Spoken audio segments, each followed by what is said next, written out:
Good morning. We're here today to announce 3 separate cases highlighting the ongoing threat posed by Chinese economic espionage and research theft in the United States. First, the arrest today of a Harvard University professor for lying about his participation in a Chinese foreign recruitment program. Second, this morning we have unsealed a separate indictment of a Chinese national working as a scientific researcher at Boston University who failed to mention on her visa application that she is also a lieutenant with the People's Liberation Army. Finally, this office has indicted another Chinese national for trying to smuggle vials of biological material out of the United States to China and lying about it to federal investigators. That defendant, whose entry to the United States had been sponsored by Harvard University, was a cancer researcher at a lab at the Beth Israel Deaconess Medical Center.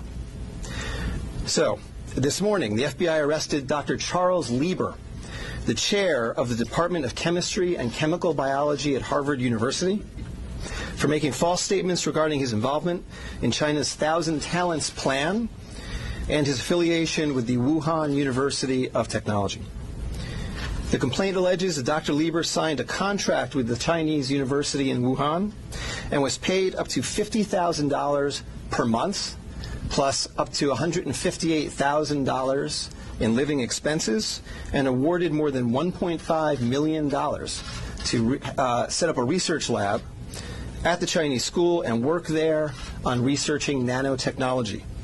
Lieber also joined China's Thousand Talents Plan, according to the complaint, a Chinese government-run program designed to entice scientists and researchers in the United States to share their research expertise with China. At the same time, Dr. Lieber was receiving U.S. grant funds from the Department of Defense and the National Institutes of Health. National Institutes of Health spends up to $39 million a year funding medical research in the United States. Those programs required Dr. Lieber to disclose if he was working with, including receiving funding from, any foreign power.